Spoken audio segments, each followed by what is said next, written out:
Wholesaling houses is really hard.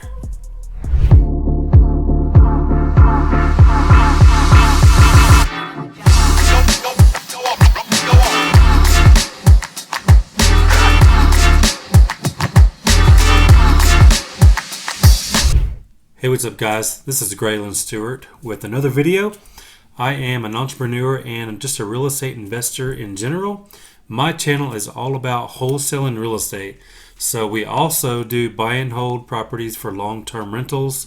I have an Airbnb and we do some fix and flips. We typically have 3 to 5 fix and flips going on at all times as well. But my channel mostly is about wholesaling real estate, because that is our first option as far as when we look at all the different exit strategies. That's what we want to do first, because it's easier as far as, no risk as far as timeline goes. It's just a quicker, you've probably heard the saying, I'd rather have a quick nickel than a slow dime. That's what wholesaling real estate is to me. It's that quick nickel as opposed to that slow dime. You might make twice as much doing a flip, but it takes you 2 to 3 times longer as well. And you can just move faster once you get a system down for wholesaling real estate. You can do a lot more deals as opposed to doing 1 or 2 flips a month or every couple of months. You can do 10 to 15 wholesale deals every single month. So that's the big difference for me. That's why I love wholesaling real estate more than anything else in the real estate game, as far as bringing me a high active income. But at the same time, I do buy and hold rentals because I do want that long-term wealth, because after all, that's where you get the tax benefits and kind of helps offset that huge wholesale income as well. But anyways, this whole video today is all about, how hard wholesaling real estate really is. There's a lot of people out there that make it seem super simple and super easy. And yes, once you have a system in place and processes kind of going, it does make it easier, but it's still not easy. There's so many things that can go wrong in a wholesale and real estate deal. For example, we've had issues, in the past and lately as well. So here's the whole breakdown, okay? So you're talking to a bunch of different sellers, first of all, right? So you might talk to, depending on how good your skill set is as far as sales skills goes, you might have to talk to 100 sellers before you get a yes, and that's just the reality of it. It is highly a numbers game, but even after the numbers game portion, there's all kinds of other layers of difficulties that could come across, okay? So you could let's just say you spent a week talking to sellers, and you talked to maybe 100 sellers during that week, and you got maybe 2 or 3 that were kind of interested. Maybe you end up getting 1 deal out of those 2 or 3 interested, okay? So out of 100 leads, you talked to 100 people, 100 conversations, you've got one deal now, okay? So here's the issue where a lot of wholesalers have the most trouble. Once they get that deal, now they're in sales mode as far as selling it to an end buyer, because now you got the deal. So you got to put that deal into escrow at a local title company. Now you're actively searching for a buyer. Whatever you do to get that buyer, you're going to Facebook, you might be on Marketplace, you might have an email blast of potential buyers that you found. There's a bunch of different ways that you can go about looking for those buyers, but the point is, now you're focused all your time and energy on that buyer, trying to find a buyer, because you want to get paid, right? And rightfully so. Once you have a deal, your goal is to get money out of that deal. So it makes sense why you would switch all your focus to try to find a buyer so you can get paid on that deal. But here's the downfall in that scenario. Now you have your second week, okay? You did the whole first week, talked to 100 sellers, 2 or 3 interested, you got that 1 deal. Now you're looking for a buyer. So week 2, you still have that marketing, whatever you spent to bring those 100 leads in or whatever. You've still got leads coming in again, and you still got follow-up with those other 100 leads that maybe you didn't reach, or it wasn't the right timing or whatever. And you still have those 2 or 3 that were still pretty interested, the ones that you didn't get the deal with. So you've got a lot of follow-up, okay? You've got a lot of new leads that you're dealing with. So now let's just say it's a second week. I don't know how long it took you to get those 100 leads. Maybe it took you a month or two. But nevertheless, whether you have a lot of marketing or a little, let's just say you got another 10 leads on the second week, okay? So now you have 110 leads that you're doing follow-up with, especially those 2 or 3, but maybe you've got another 1 or 2 that are pretty interested. So now you got 4 to 5 sort of medium to hot leads. You got the other 100 plus that you definitely got to follow up with because timing might not have been right initially. But you're still actively searching for this buyer because you want to get paid on that first deal. Now you've got another deal, potential deal, but you're kind of not following up is the point. You're not doing all the things that you need to do to get another deal because you're focused on trying to get paid on that first deal, right? So here's what happens. So that first deal, all right, so it's in escrow now. The title company tells you, hey, did you know that there's a lien on this house? And you're like, no, I didn't. Thanks for telling me. Okay, what is it? So let's just say it's a lien that you can't even control. It's not something small that you can just easily fix. It's not a weed or a grass lien or, mechanics lien. It's nothing little, right? Something big that's thousands of dollars that really messed the deal up, okay? You might have even found a buyer. You went through all the trouble, assigned your contract, and you got a buyer. But now that whole deal is dead, all because of this lien that you can't fix, okay? Because there are certain deals out there that you just cannot control. You don't ever know what could happen with the deal. So now you spent all your time and energy, and you were excited because you had that deal. And this has happened to us many times. That's why I'm telling you from personal experience. But the difference is we don't have to focus all of our time on that one deal. That's where I'm going with this. We still have tons of leads coming in every week.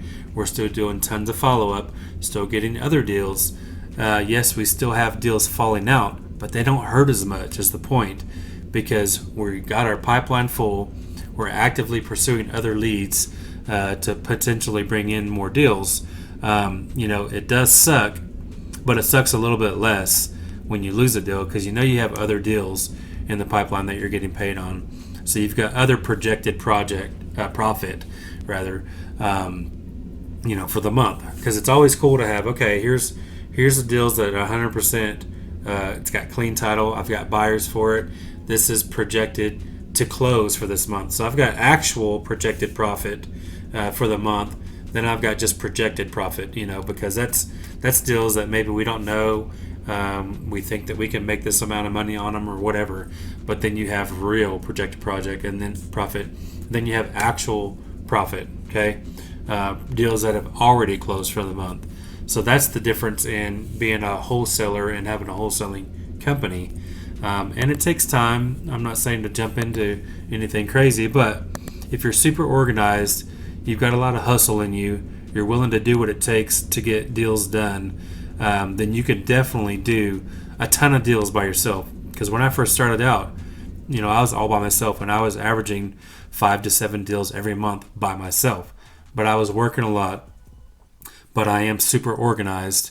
So I was able to still follow up with leads, new leads coming in. I was really good at, the details. I have Dropbox folders for every single property. Within each, so here I'll just tell you a little tip. Here's how I do my Dropbox. So I've got I named the Dropbox file the actual property address, okay, 123 Main Street, comma, Chicago, Illinois, okay, something like that. That'd be the folder name. But inside that folder, I have 2 more folders. So the other one would be wholesale docs, for 123 Main Street, Chicago, Illinois, and then I've got property pics for 123 Main Street, Chicago, Illinois. So all my wholesale docs, any kind of documents that I get, so it'll have my purchase and sale agreement, it'll have my affidavit of equitable interest, it'll have my assignment contract that I get with the end buyer, it'll have the title commitment from the title company, it'll have any addendums that I might have to get with the seller or the buyer, it'll have anything and everything that you get back from title or that you've gotten signed yourself. It'll have it in that folder right there. And also I have an email chain. So here's how we do our email chain with the title company. It'll be something like this. New Deal dash 123 Main Street, Chicago, Illinois. So it's simple to always just search that address, whether we're in Dropbox or in our email. And then even when we're doing the email blast, it's got that address in there too. So you can search that. I'm talking about for buyers. So no matter where you go, it's easy to stay organized because you just search it by that address. Okay. So anyways, if you're super organized and super got that super hustle in you where you do whatever it takes to get the job done, then you can definitely do it by yourself. But once you get a team in place, for example, I have 2 full-time acquisition managers. All they do all day, every day is follow up with their leads all day, every day, and also take new incoming leads. We've already got 7 or 8 for today alone, new leads, but they also have their hundreds of old leads, that they're still kind of nurturing. So that's the difference. You have to have, eventually, once you scale, you've got all these people in place. So then I've got my dispo manager. All she does is focus on selling all the deals that my acquisition managers get.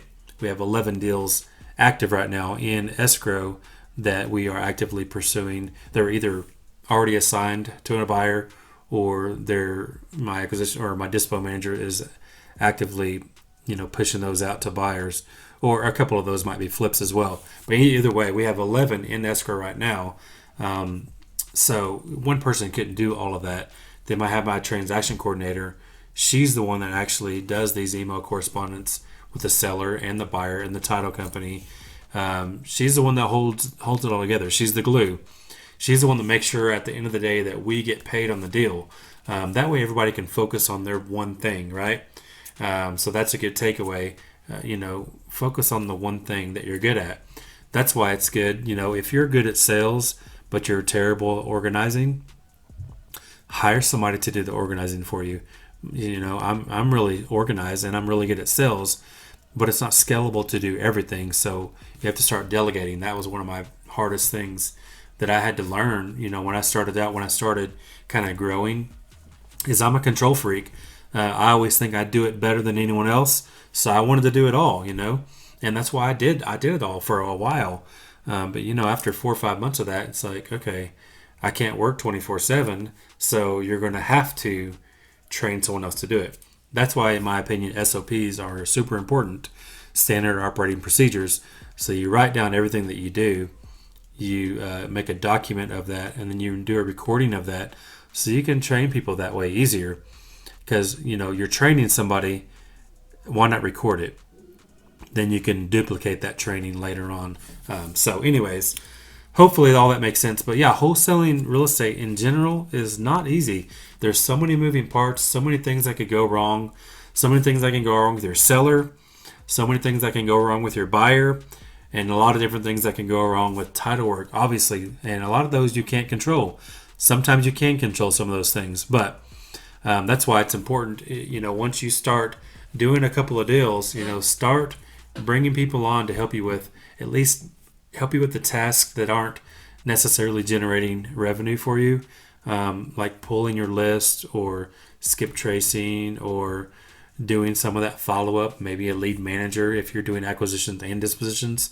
Bring a lead manager on at least to take your calls, to kind of warm them up for you so you can just kind of get up to the plate and hit the home run, that kind of thing. But anyways, yeah, wholesaling houses is definitely not easy. It's simple in concept, obviously. You get a contract with the seller, sell that contract to a buyer, and you get paid, right?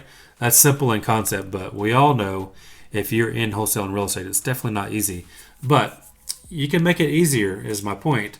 Utilize things like Dropbox or Google Docs, one or the other. They're virtually the same thing.